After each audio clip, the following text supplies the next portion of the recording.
This is my BMW E46, and this is my engine. Yep, you know that one that I spent £15,000 and 6 months building? Today, we're going to be fitting that in the car. But before we all get to see the final product, I've first got to take you on a journey through the last 3 weeks of work that it took to get here. And that all started with our engine bay. So carrying on from the last video, we had a problem with connectors not connecting properly because I bought the wrong things. Now, in case you didn't watch the last video, let me bring you up to date. I installed a brake booster delete, which for anyone that doesn't know what that is, a typical brake booster that you'd find in a stock car multiplies the force applied when pressing the brake pedal, resulting in an easier and safer braking process. Whereas a brake booster delete, which is what I have installed, removes that. Now, I know that might sound a little bit stupid, but supposedly by doing this, I'll now have a more consistent brake pedal feel. And as well as that, I'm now able to adjust the brake pedal bias depending on whether I want it more to the rear or the front. But now you know what it is, what's the problem? Well, all of the fittings on this mechanism are not compatible with the fittings on my brake line, which is what I need these connectors for. First of all, these ones here, which are M10 to 3AN, and then we've also got some M12 to M10 ones. So everything is now bolted to the chase base brake booster delete. We now have all of these loose brake lines, just kind of sitting about. Now we're going to have to basically mount a bunch of brackets to this firewall and around the sort of areas and just try and make it look nice and tidy. Let's get to it. I don't know how the hell this opens. There we go. No. Now, unfortunately, to mount these brackets, that does mean drilling into our fresh paint. And what's that for? Etch primer, so like anti-rust sort of thing. We're going to protect it from rust. I'm not going crazy with it because I don't want to spray all of the nice finish that we have. Okay, so I finally figured out how to use this riv nut gun. It's really not that tricky, I just didn't know how to use it. And all we're gonna do, put it in that hole that we've drilled, squeeze these levers together, and it should compress the thing. So, to all the clueless people out there, just like myself, a riv nut is basically a threaded insert that'll allow us to thread a bolt into a surface where there's limited access to the backside, which is exactly what we've got going on here. Should hopefully be solid. Let's thread in this bracket and just see if it holds. The rivet is not going anywhere. Pretty perfect, if you ask me. Beautiful. Beautiful. Beautiful. Now we've got to go ahead and do that for everything else. Now, no, don't worry. I'm not going to make you sit here and watch an entire day of me drilling holes. So let me summarise. This actually took a lot of trial and error due to that steering shaft just being slap bang right in our way. And I think it's safe to say it would be a pretty bad day if that ended up rubbing through our brake lines. So, after a lot of strategic thinking, I managed to figure out a solution to make everything as aesthetic as possible, while still, of course, maintaining the main focus of this build. Functionality. Right, boys, it's currently pitch black outside, but I think I'm done. So we've obviously got these two fuel lines here which come up and above, but other than that, all the brake lines are nicely routed, and the air line as well is routed. I think I'm probably going to put one more little bracket on there. There's a bit of excess brake line here, so I'll take that underneath, try and route it a little bit so it becomes nice and even up here. I figured out that I can basically route this entire side underneath in the wheel well. So if I take you around here, you'll see I haven't actually plumbed this and got it all tightened down. That way this side is nice and tucked. But I'll show you this in the daylight when I'm next here putting the engine in, which is going to be exciting. But that is all done now, ready for it to go in. So now we've prepped the engine bay, let's prep the engine.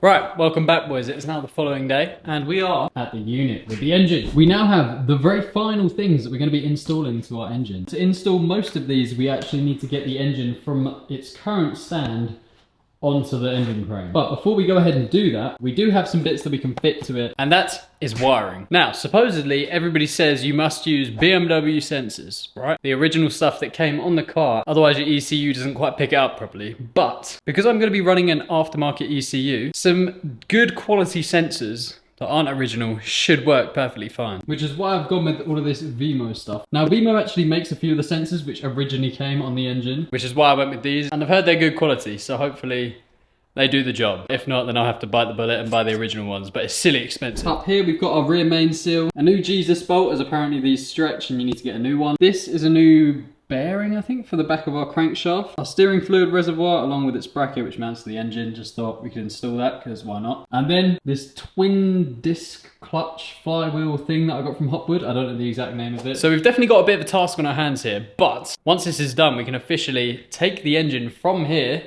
which is going to be a sketchy task.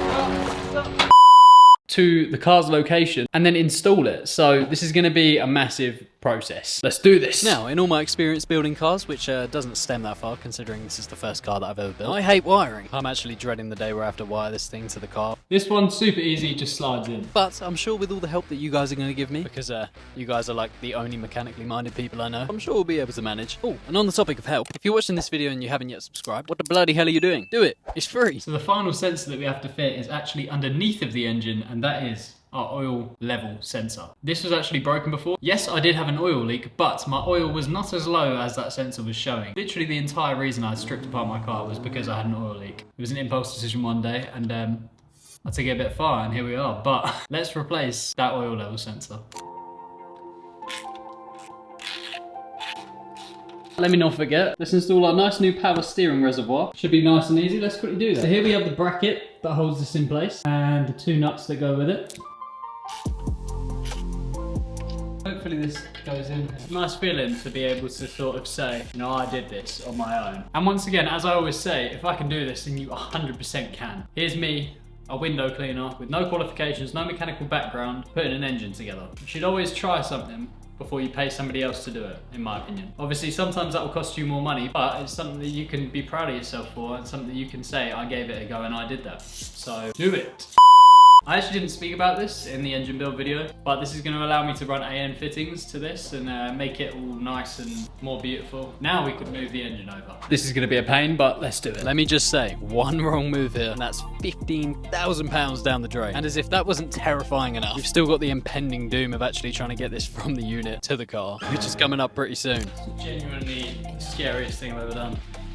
You know what scares me even more here? Now that I've taken this engine apart, I know that that hanger over there is only held on by two 13mm bolts. In my head, that's not holding up 100 kg plus, but I guess it does. But here it is, boys, 700 horsepower just floating in the air. I have to admit though, seeing it like this is pretty cool. This thing here, this little bearing that I was speaking about, is that. Now usually to get this out, people shove bread in there, which is kind of annoying because I don't have bread here.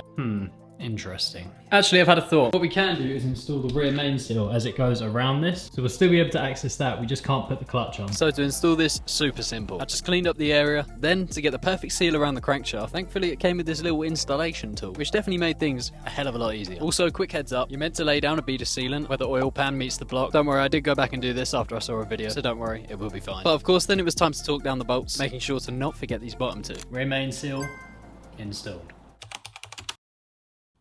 Bread doesn't smell too nice. Hello gang, back at the yard and we've got some bread. As I said, we're replacing this. Now, we need a socket that is closed. So we're gonna put a bolt on the end of it like that. And we're gonna hammer this into that hole until the bread creates compression and pushes it out. This feels a little bit wrong, I'm not gonna lie. Like, who thought for the first time, oh, let me push some bread in there and it will get this bearing Somebody out. that didn't want to spend 150 quid on this. Oh, let me use some bread.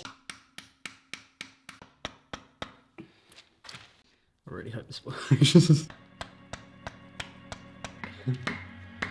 Oh! Yeah, might want to go. Oh, it came out. It's done. Now we can get that bread out and fit the new one. Now, of course, we do not want bread inside our engine, unless, of course, I fancy the snack next time I change my clutch. But I think I'll pass on that. So once that was all cleaned out, I evenly pressed the new bearing in. It was time to give it a whack. Okay, so as I left my clutch alignment tool at home, like an idiot, the last thing we're going to do today is install this oil dipstick. Now I've just given this like a thorough clean and replaced the O-rings. There's two up top and then there's one right there. So this is literally going to press into that hole there and then bolt onto the engine mount arm. So let's get this installed.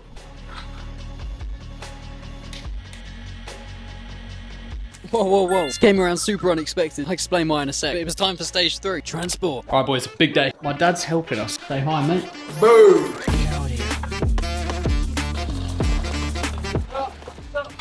Whoa, millimeters.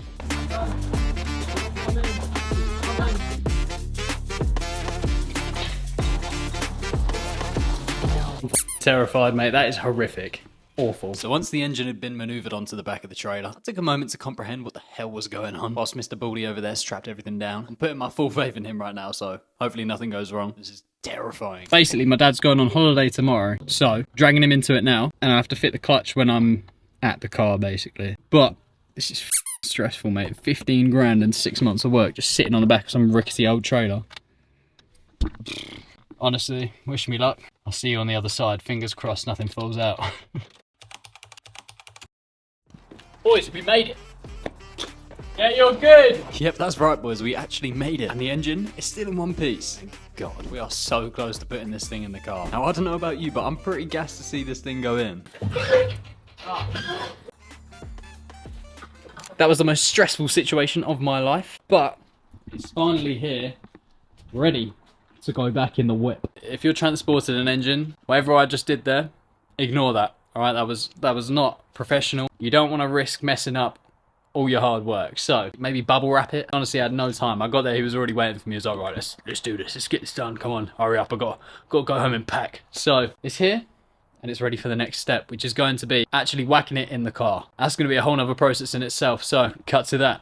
So I won't lie, I was way too gassed to get the engine over to the car. Completely forgot that we still have to install the clutch. Now this didn't quite go to plan, I'll be real. It started off pretty smoothly. We got the flywheel installed, started aligning the clutch plates. But one thing that I'd forgotten to take into consideration when buying the clutch alignment tool was that this is a dual clutch. Which means that not only is this tool slightly too short, we also needed to align the cutouts for the gearbox spline, which is basically impossible without the correct tool. This would probably work if it was a single clutch, but because it's a dual clutch, I'm going to have to go ahead and buy another tool. At least now I know what I'm doing. Learning experience, you know. Now I know how to change a clutch. Simple stuff, but it wasn't so simple when I was first looking at it, so.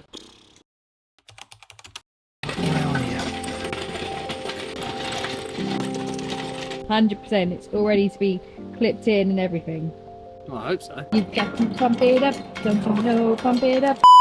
Boys and girls, ladies and gentlemen, everything that you've watched this video, the last 6 months of work, all leads up to this moment. Yeah, I guess final step, we got to align this, drop it down, and tie some nuts. Let's do it. But of course, I wasn't going to be able to do this alone. So I managed to drag Hannah out of bed. Only kidding, she actually wanted to get involved. She doesn't quite love metal as much as I do, which is probably quite normal, to be honest. But very soon, we ran into our first problem. Massive shout out to Powerflex again for sending these out. These do actually have to be mounted to the car first before you drop in the engine. And transferring these over, well damn, I thought it'd be easy. Wrong. Tightening down the lower nut on these was an absolute nightmare. The front control arms are just right in the way. But after about half an hour of me breaking my back in half, thank God I finally managed to finesse these into place. But feeling a mad mix of emotions, it was finally time to see if all of this hard work had paid off. And luckily enough, it had. Yes! I just want to say, this is such a massive moment for me, like genuinely. I started this build when I was just 20 years old and had absolutely no clue what I wanted to do with my life. I'm now 23 and I guess I still don't really know what I'm doing with my life, but I think it's safe to say we've come a very long way in this journey. It's literally taken me 3 years of non-stop work to get here. But I tell you what, I genuinely would not change it for the world. I've had some crazy experiences already just from documenting the journey, and of course being able to share this journey with all of you guys. The constant love and support, honestly, you don't even understand how much it means to me. Genuinely the only thing that keeps me motivated, because this is very tough. But damn, this is getting way too soppy for my liking. I guess this chapter comes to a close. I should probably get started on trying to wire this thing so we can actually, well, start it. Or see if it starts, I guess. But thanks so much for watching, and I'll see you in the next one. Peace.